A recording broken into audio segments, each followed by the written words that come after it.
With CJ, just what does it say about him that he's been able to persevere with, like you said, the hardship that he's been going through, and how have you guys kind of helped him with that? You probably, I hate to divert questions, but you probably ought to ask him about the help, But he has a strong faith, and his family is such great people. They helped him through all this, and hopefully we did too. We sure did try. And he told me, he said, that was for my daddy on the first one, and then I went and grabbed him on the second, and he said that one was too, So, man, it was a great moment, yeah. Did you kind of have a target score in mind where if you were up by so much that would allow you to put KJ in? No.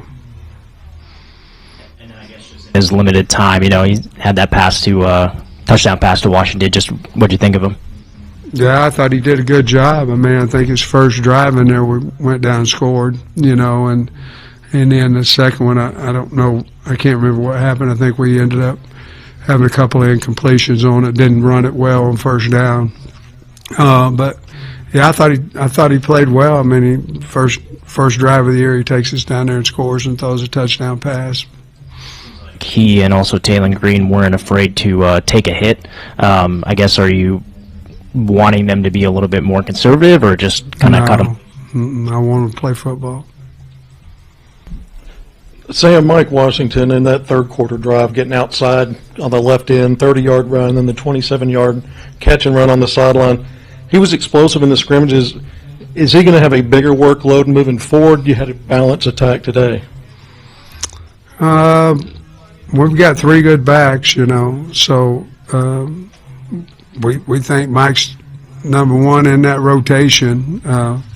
We didn't get him in early in the second half. Played Rodney and played Braylon, and of course we're scoring. We got him in there that last drive when we put KJ in there. But no, I think if there was a ton of difference between 1, 2, and 3, we would probably want him to have more carries. But we just want him to be fresh and have success when he's in there. But we probably would have played him normally more in the third quarter than what we did today. On the field goal, I know that's been a point of emphasis. You guys were at a 43-yard field goal coming up. Taylor takes a 10-yard sack. What happened there? And then talk about Starzyk nail. He right down the middle with room to spare. We can't take a sack there. We're in easy. Well, I don't know if there's ever easy, but we're in great shape to kick a field goal at that point. And Taylor knows that, and obviously you have to protect better, but he got to get rid of that ball. We can't take a sack there.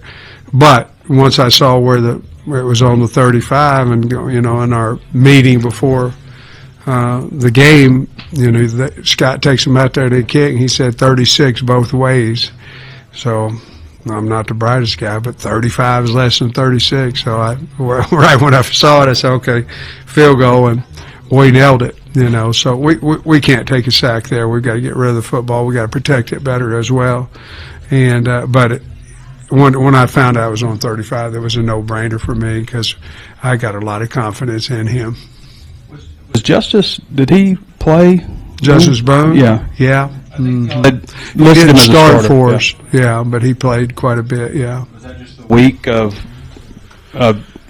still trying to finalize who was going to start for you? Yeah, well, Charlie had a really good week, so we got to reward the guys that practice well, and Charlie had a really good week, and so we knew that we were going to rotate those guys, but we felt like Charlie had earned the right to start for us.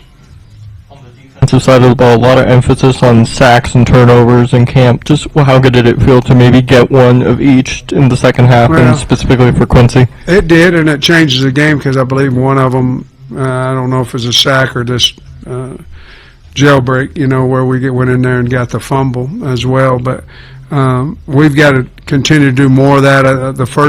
No, that's not true. The first sack was we had a third down package guys on there, which worked. Because Sorey was at defensive end, but yeah, it's nice to get one apiece. We need to get more.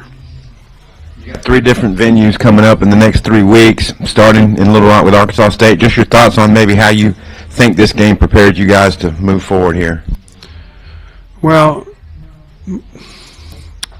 I think it would build some confidence in a lot of kids. And, you know, just like the first thing I talked to Sora, I said, hey, man, you played a good game. He said, I got a lot of work to do. So I think we've got a whole lot of kids in there that think we've got to get better here, you know, this next week. And playing Arkansas State, no disrespect to Alabama A&M at all, but it's easier to get up, you know, it's a state, you know, game. It's not a rivalry. We've never played it. But I think it'll be easier for our guys to have a really good practice. We can coach them hard and all that. And I expect these next 3 weeks, and if you look at it as A-State, it's Ole Miss and Memphis on the road. I think they all have different motivational things to them, and I'm sure that we'll be ready to play. I saw something today I'd never seen. It was that kickoff at the end of the half. I know you're trying to worm burn it way down there, but have you ever seen anything like that? And he probably didn't even know he couldn't advance it. I mean, do you practice that? We don't practice hitting him, you know, but when I was in the Rose Bowl, we were just trying to squib it down. We'd just scored, and we were trying to squib it down there right before half and hit one of their guys. And then we threw a little, we had more time than 4 seconds, but it was maybe 11. And we threw a little out route, and the kicker at Georgia went in and made the field goal right before the half, and we ended up winning in overtime. So I'm sure it mattered, but that's the only other time I've been involved in where it hit the front line guy. Coach, touching back on Taylon's performance, he came in and put up seemingly video game numbers with what many consider to be an unproven receiver core. What can you say about how the receivers performed today? Yeah, to be honest with you, they kind of performed like they have in practice, you know, especially the last 2 to 3 weeks. They've really been picking balls out of the air. And you don't really know the yak yards and the run after catch in practice because, you know, you're not tackling them. So it was fun to see that part of it. But, you know, Talon, you know, he never gets credit for much of anything, so thank you for saying that. But I think the wideouts were very, very pleasing on what they did, and I think they're tough, and that really makes me fired up.